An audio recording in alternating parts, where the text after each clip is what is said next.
Sorry, we can't talk about it. Yeah, well, yeah, sorry. Yeah, you know what? It's okay.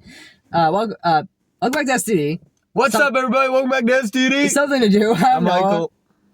And, we're going to talk about Fight Club. The first rule of Fight Club is, you do not talk about Fight Club. The second rule of Fight Club is, you do not talk about Fight Club. Fight Club is my favorite movie of all time. I think it's the best stitch of film on this fucking earth, and I will fight anybody who disagrees with me. Okay? I'll do it. My favorite movie is Guardians of the Galaxy 3. It's a great fucking movie. And we want to talk about Fight Club, because I just asked Noah, what's your favorite thing to talk about? And he said, how people think, and I love that. I said, like, how people think, like, mentalities and things like one of the first things I think about, after the character's already been created, one of the first things I think about is mentality. It's always the first thing I go for, because I think if I can know how they think, then I can know what their storyline can be with other people, or other characters and their environment or whatever. But, so, when's the first time you actually watched Fight Club?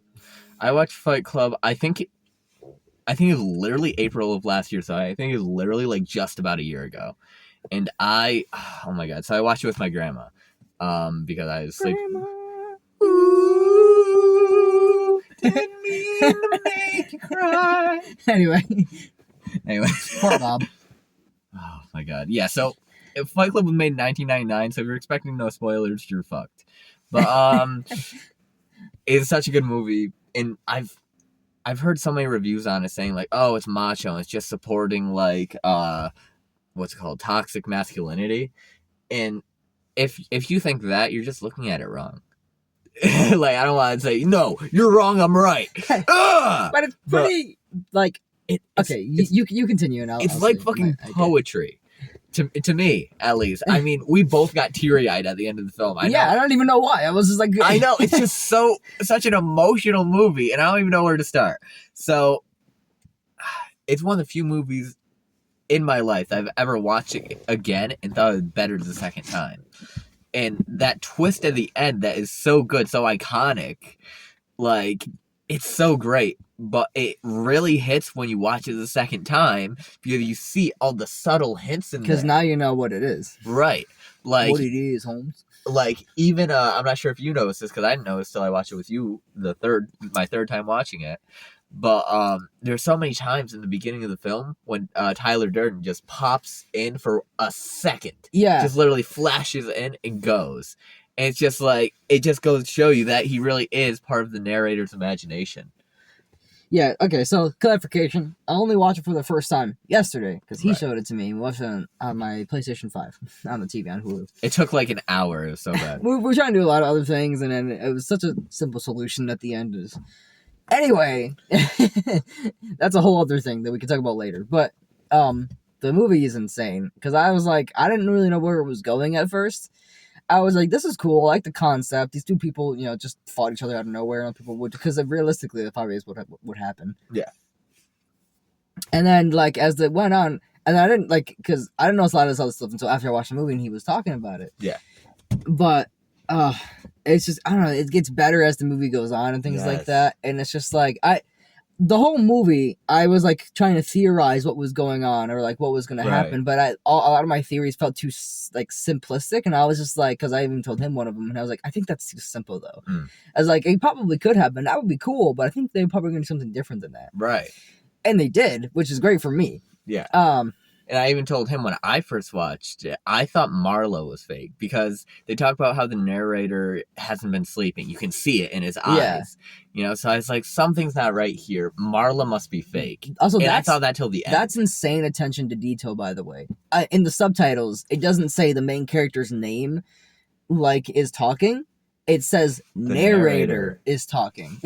Yeah, and then once the twist happens, it says real Tyler. Yeah, which I think is just so cool. I love when producers actually want a good movie. Like they put as much attention to detail in that movie as possible. I know. There's so many subtle hints in there that you don't get until you watch it after. Like, obviously Tyler's very anti-corporate. So that's why they shove Starbucks in your face as a brand. You see, like, so many Starbucks cups, and it's because, like, it's everywhere. It's supposed to show that companies take over your life, and like that's not how life has to be technically. Yeah. Like it really just makes you kind of go out of the world. I think I really like the all movie these restrictions because. Sorry, go ahead. All these restrictions and things you don't want to do every day. Like, oh man, I'm scared to talk to people today. I'm scared to go to the grocery store today. I'm having anxiety. Like that's just all because of this world we kind of built for ourselves. And that's what Fight Club is about. It's like Fight Club is just like, this is just like, it's nothing technically. Exactly. You're just doing, you're not following anybody's rules except for the rules that we set, obviously. But Yeah. even then, our rules are the rules that we set. So it's just like, yeah, and just like it's such a subtle way of like breaking the fourth wall without actually breaking the fourth wall, because it's like breaking the fourth wall of life. Yeah, because like, he's kind of doing it to himself. He's like breaking the fourth wall for himself, and he doesn't know about it until the end. Yeah, and just like when you see the twist back, and you see like when the narrator tells Marla, Tyler's gone, he's not here, Tyler's gone, and she seems so upset about it. It's completely different when you watch it the second time because he is Tyler. Yeah. And I get chills just thinking about it. Because, like, Tyler's gone. She's like, oh, he's telling me he's gone. But, like, it's just so much. Yeah, it's not exactly the same, but there's something I like to live by. And it's always the concept of, like, I would prefer to be weird because I think weird is natural. But being normal is something that people made up. Right. Technically, being weird is what people made up, too. Like, they're both labels. But being weird is more natural than being normal. Because normal is just like, oh, this is normal. But nothing is normal. Right, and Noah's always said that. I just think it's really cool because he'll go to work dressed in a full fucking cosplay.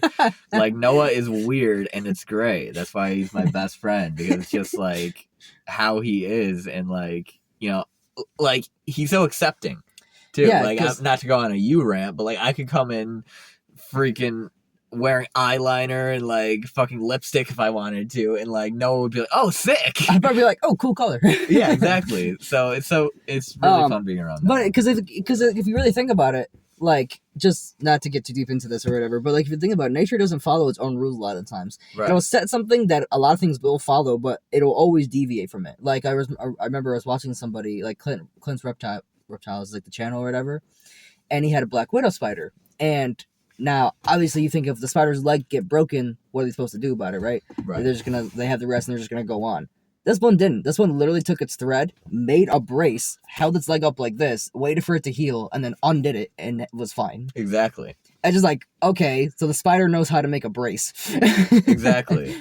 And just like we only have a few minutes, so I don't want to go completely into that. Yeah, but like, it's just crazy how, like, you know, people will be like, oh, spiders not feeling, spiders aren't smart, but like, look how smart that is, look how human that is, if you want to put it like that. Yeah. And especially spider like that, people like, that's one of the spiders people are really afraid of because it's supposed to be super poisonous, and I mean it is, or venomous, and it is. But I'm just saying, like, it's a very, first of all, if they do bite you, dry bite most of the time, so they just won't pump any venom because that's a waste, because venom is very hard to make.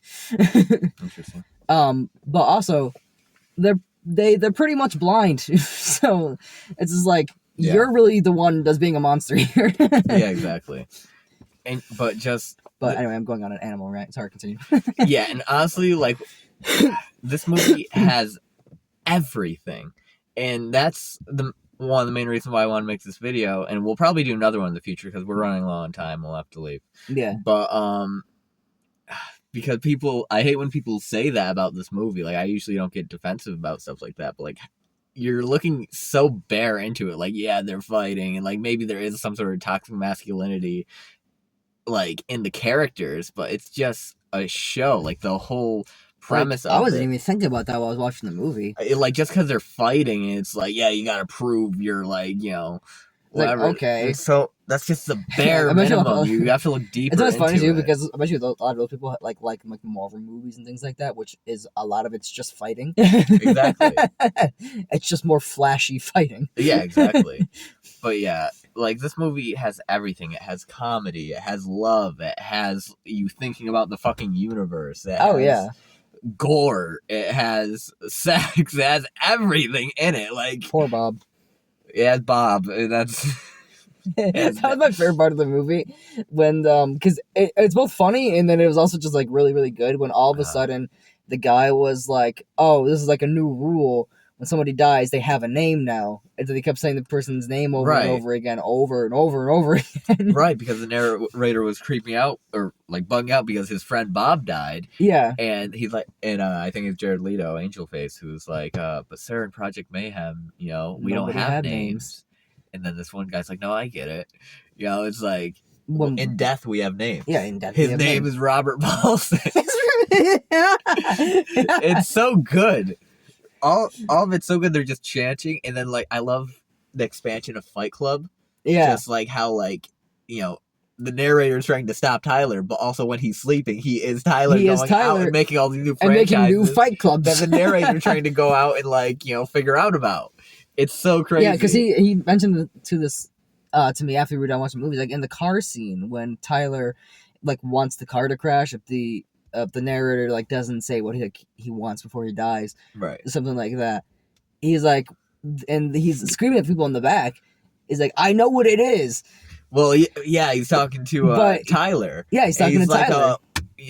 Why didn't you tell me about Project Mayhem? And the guys in the back are like, we cannot talk about Project Mayhem because Tyler's tying up all the loose ends, so they don't tell him about his plan. It's so fucking crazy. I could rant for years about this. What do we got for time? All right, we got 3 minutes till work, so we have to wrap this up. We will definitely talk about this more. Yes, we should do this more. We should talk about movies that like we've like just watched. We should, yeah. But yeah, so any last point said? Phenomenal movie. Definitely one of my favorite movies now. Definitely up there. Probably my top 10. So that's awesome. Yeah, it's my favorite movie, and it's like I'm not someone who can play or watch things again. I watch them and then I'm done. There's few things where that's an exception, and this is one of those. I will watch Fight Club 100 times in my life, and then feel like I haven't watched it enough. It's such a good movie. If you guys haven't watched it, or if you watched it before and was like, I don't like fighting, like it's whatever. Just look at it with more open eyes, please. And just watch, like if you like watch part of it and then it got to the fighting part and you're like, I don't really care. It's just like just watch the rest of it. Get to the end. I mean, if you're this far in the video, we already spoiled like half the movie, but still, it is teenage angst in a film. It is the embodiment of teenage angst, and as a 20-year-old who still has a lot of angst, it just hits me so hard. So I hope you guys enjoyed this video, and we will see you in the next one. Peace.